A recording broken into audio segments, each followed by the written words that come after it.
আগামী 2রা মে ত্রিপুরা এবং গোটা দেশের জন্য গর্বের দিন। ওই দিন ত্রিপুরা শান্তিনিকেতন মেডিকেল কলেজের সভাপতি মলয় পিটকে world book of records award আমন্ত্রণ জানানো হয়েছে। তিনি ওই দিন কাজাখস্তানের আলমাটিতে অনুষ্ঠিত world book of records award সেরিমনিতে অংশগ্রহণ করবেন। World book of records London কর্তৃক আয়োজিত এই আন্তর্জাতিক অনুষ্ঠানটি আলমাটির দোষমুখামেদব স্ট্রিটে অবস্থিত ডাবল ট্রি বাই হিলটন হোটেলে অনুষ্ঠিত হবে। পুরস্কার অনুষ্ঠান বিশ্বজুড়ে বিভিন্ন ক্ষেত্রে অসাধারণ নিষ্ঠা, উদ্ভাবন এবং সমাজসেবায় অনন্য অবদান রাখা ব্যক্তিদের সম্মান জানানো হবে। গত 15 এপ্রিল 2025 তারিখে ওয়ার্ল্ড বুক অব রেকর্ডসের প্রেসিডেন্ট শ্রী সন্তোষ শুক্লা এক চিঠিতে চিকিৎসা শিক্ষাক্ষেত্রে প্রতিষ্ঠান গঠনে এবং জনকল্যাণমূলক কর্মকাণ্ডে অসাধারণ অবদানের স্বীকৃতি জানিয়ে মলয় পিটকে আমন্ত্রণ জানান।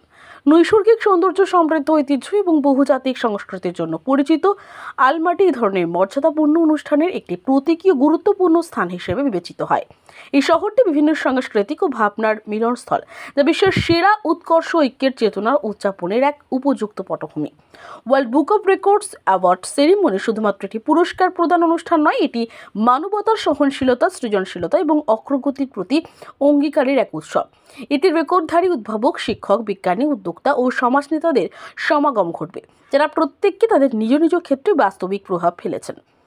মলয় পিটের দূরদর্শী নেতৃত্বে ত্রিপুরা শান্তিনিকেতন মেডিকেল কলেজ খুব তাড়াতাড়ি একটি শীর্ষস্থানীয় স্বাস্থ্য শিক্ষা প্রতিষ্ঠান হিসেবে আত্মপ্রকাশ করেছে, যা চিকিৎসা শিক্ষা ও স্বাস্থ্য পরিষেবায় উৎকর্ষতা আনতে বদ্ধপরিকর।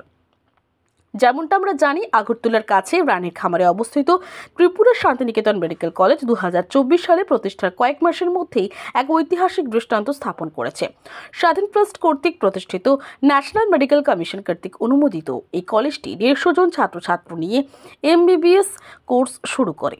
এর প্রথম বছরে 21টি ভারতীয় রাজ্য থেকে ছাত্র ভর্তি করিয়ে একটি ইন্ডিয়া বুক অব রেকর্ডস এবং এশিয়া বুক অব রেকর্ডসের নাম তুলে অনন্য কীর্তি অর্জন করে, যা নতুন মেডিকেল কলেজগুলোর জন্য এক বিরল দৃষ্টান্ত। এই আমন্ত্রণে কলেজের শিক্ষক, ছাত্র এবং বৃহত্তর সমাজে আনন্দ, গর্বের রেশ ছড়িয়ে পড়েছে। এটা শুধু মলয় পিটকে নয়, ত্রিপুরাকেও বিশ্ব শিক্ষাক্ষেত্রে সামাজিক নেতৃত্বে মানচিত্রে স্থান দিতে চলেছে। সেই সঙ্গে এটি ভারতের উত্তর পূর্বাঞ্চলের ক্রমবর্ধমান প্রভাব ও অবদানের প্রতিফলন। যখন পুরস্কার বিতরণী অনুষ্ঠানের দিন ঘনিয়ে আসছে, তখন উত্তেজনা ও প্রত্যাশারও বৃদ্ধি পাচ্ছে। পুরো দেশ গর্বের সঙ্গে প্রত্যক্ষ করবে যখন তার একজন কৃতি সন্তান এই আন্তর্জাতিক সম্মান গ্রহণ করবেন। দেখুন, এটা আমার মনে হয় আমাদের ভিশন এবং কর্মপদ্ধতিকে ওনারা স্বীকৃতি দিয়েছেন। আমরা মূলত এই মুহূর্তে হেলথ সেক্টরে কাজ করছি।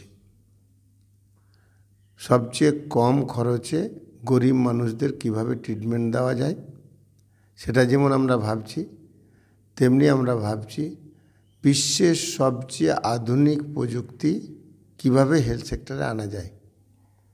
আর যেগুলি আনা হয়েছে সেগুলি আমরা আমাদের জায়গায় কি করে ইমপ্লিমেন্ট করব। আমি আশা করছি 2028-এর মধ্যে টেলি সিস্টেমকে কাজে লাগিয়ে টেলিমেডিসিন, টেলিপ্যাথোলজি, টেলি-ICU, টেলিরেডিওলজি এবং AI আমাদের এই বোলপুর শান্তিনিকেতন মেডিকেল কলেজ থেকে বিশ্বের বিভিন্ন জায়গায় প্রযুক্তিকে কাজে লাগিয়ে আমরা হেলথ সেক্টরে ডেভেলপমেন্ট করতে পারব।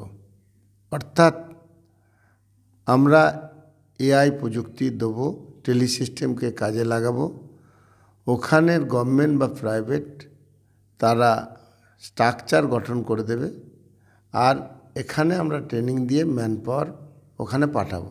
অর্থাৎ 2028-এর পর বিপুল সংখ্যক একটা ম্যান পাওয়ার, যারা প্যারামেডিক্যাল, নার্সিং এবং হেলথ কেয়ার সিস্টেমের সঙ্গে যুক্ত, তারা বিশ্বের বিভিন্ন জায়গায় কর্মে লিপ্ত হবে। আমি যে ভাবনাটা ভেবেছি, 2028-এর মধ্যে রাজ্য সরকারের সঙ্গে আলাপ আলোচনার মধ্য দিয়ে আমরা একটি সিটি তৈরি করব। আমরা সিটি তৈরি করব মানে কি, আমরা ফ্যাসিলিটার হিসেবে কাজ করব, বিভিন্ন প্রাইভেট সেক্টর তারা ইনভেস্ট করবেন এবং এই সিটিটি মহিলা দ্বারা পরিচালিত হবে। 500 জন মহিলা নিয়ে আমরা একটি ক্লাস্টার গঠন করে রাজ্য সরকারের সহায়তায় আমরা একটি স্পোর্টস একাডেমি গঠন করব, যেটির নাম করব শান্তিনিকেতন স্পোর্টস একাডেমি। এখানে স্পোর্টসের সমস্ত ধরনের এডুকেশন ইনস্টিটিউট থাকবে, প্রশিক্ষণ থাকবে, ইভেন্ট থাকবে। ওয়ার্ল্ডের বিভিন্ন জায়গায় এই সংস্থা অংশগ্রহণ করবে স্পোর্টস ডেভেলপমেন্টের জন্যে বা নিজেদের যে কৃতিত্ব সেটাকে প্রমাণ করার জন্য। একইভাবে একটি ক্লাস্টার গঠন করে 500 জন মহিলা নিয়ে আমরা একটি কালচারাল একাডেমি গঠন করব। যদিও কালচার দিক থেকে এটা একটা পীঠস্থান, তথাপি সেই কালচারের মানুষজনকে নিয়ে আমরা এটা আধুনিক যে কালচার, অর্থাৎ আমরা যদি এরকম বলি বৈদিক আমলের মানুষের জীবনযাত্রা আর এলন মার্কসের যে ভাবনা, এটাকে সমন্বয় করে আমরা কিন্তু এই কালচার একাডেমি গঠন করার কথা ভাবছি। এখানে বিভিন্ন কালচার ইনস্টিটিউট থাকবে এবং এখানে বিভিন্ন ধরনের মানুষ কালচারের জন্য আসবেন প্রশিক্ষণ নিতে এবং ইভেন্টে অংশগ্রহণ করতে বা ওয়ার্ল্ডে বিভিন্ন জায়গায় ইভেন্টে অংশগ্রহণ করবেন। এর মধ্যে আমরা একটা রিক্রিয়েশন ক্লাব রাখছি, যেখানে 7 স্টার হোটেল থেকে আরম্ভ করে সর্ব আধুনিক যে ধরনের রিক্রিয়েশন সব কিছুর ব্যবস্থা থাকবে।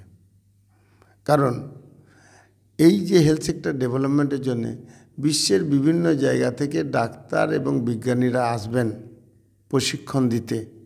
ওয়ার্ল্ডের বিভিন্ন ছেলেরা প্রশিক্ষণ নেবেন এবং ওয়ার্ল্ডের বিভিন্ন জায়গায় টেলিসিস্টেমের মধ্য দিয়ে এনারা কর্মরত হবেন। আর